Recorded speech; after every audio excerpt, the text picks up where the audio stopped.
sejak 2011.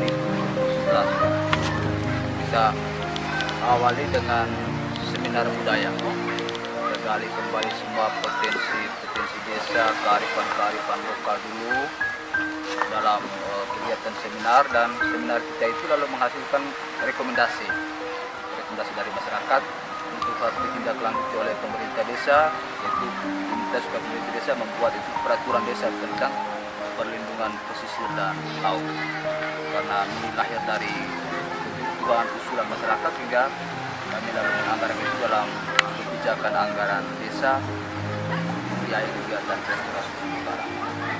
Mimpi besar desa terkait dengan restorasi karang ini apa, menjadi desa wisata atau apa? Tujuan besar kita juga ada di situ juga sesungguhnya, bahwa yang kita buat dari hal-hal yang kecil saat ini itu muara akhirnya bahwa pada saatnya nanti yang kita kembangkan untuk rehabilitasi karang itu juga menjadi salah satu objek wisata di desa kami selain potensi-potensi wisata lainnya. Kita berharap dengan kegiatan bersama dengan Misol Basepti untuk penanaman karang dengan meja yang pertama dari dana desa 25 meja.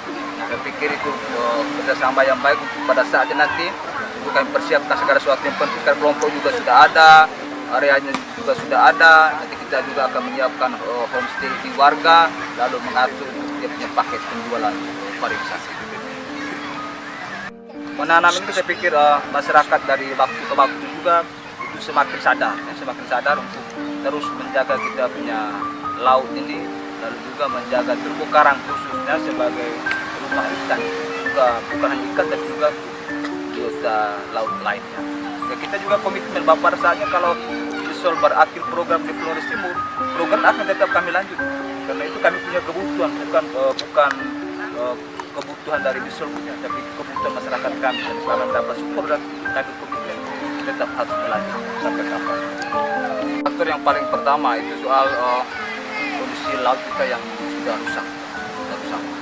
Hasil tangkapan nelayan kita juga berangsur-angsur turun dari waktu ke waktu. Banyak keluhan dari nelayan, ini kita melaut tapi hasil kita sudah berkurang pada sini karena aksi pengeboman juga cukup banyak. Kita punya terumbu karang juga sudah hancur semua, dan ini kita harus ambil langkah supaya kita punya terumbu karang yang ada ini bisa kita hidupkan kembali, kita rehabilitasi kembali. Sinyal kita juga agak sulit, sehingga itu sangat memudahkan para pengebom yang datang dari luar Flores Timur datang bom di sini.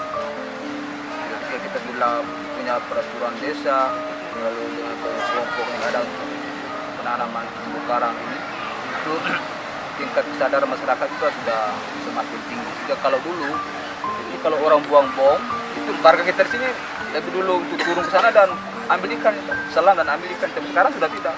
Kalau lihat orang buang bom, kasus terakhir kemarin 3-4 bulan lalu penangkapan dari nelayan dari Lamakera, itu ketika di bom, kita langsung respon untuk berkontak ke atas, berkomunikasi, lalu akhirnya Pol turun sini dan lakukan penangkapan. Jadi mereka juga sadar bahwa yang mereka lakukan itu salah, dan bisa kita punya terumbu karang di daerah perairan.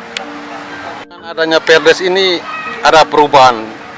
Ya, saya pikir goal kita terbesar ada di situ, soal perubahan perilaku. Dari dulu yang ada tindakan-tindakan yang merusakkan lingkungan, nah sekarang masyarakat sudah sadar. Karena Perdes yang kita buat itu lahir dari mereka punya kebutuhan. Kita tidak buat karena keinginan pemerintah desa, tapi kita kebutuhan masyarakat sendiri.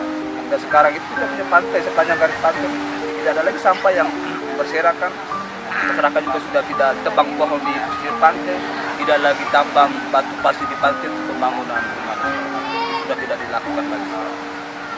Ada sanksi di Perdes kalau ada pelanggaran ya, itu secara ketentuan kita dengan sanksi administratif, itu berupa teguran lisan, teguran tertulis, dan pengenaan sanksi secara administratif untuk pelayanan administrasi di kantor kita depending untuk pelayanan.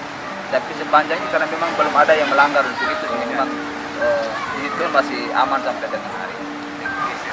Kita sudah mempersiapkan untuk saat ini, kita sudah ada 3 penyelam dari kelompok konservasi kita itu sudah memiliki sertifikat.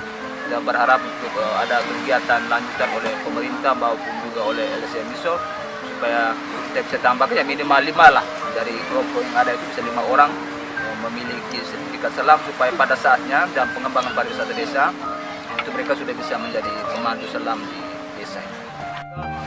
Tantangan terbesar yang kita hadapi pertama itu soal tadi pemahaman masyarakat yang masih rendah.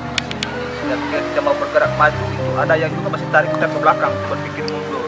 Dan saya pikir itu proses yang harus kita lalui bagian dari dinamika sebuah program dan kegiatan, apalagi dari tingkat desa dengan tingkat pendidikan masyarakat juga yang masih terbatas.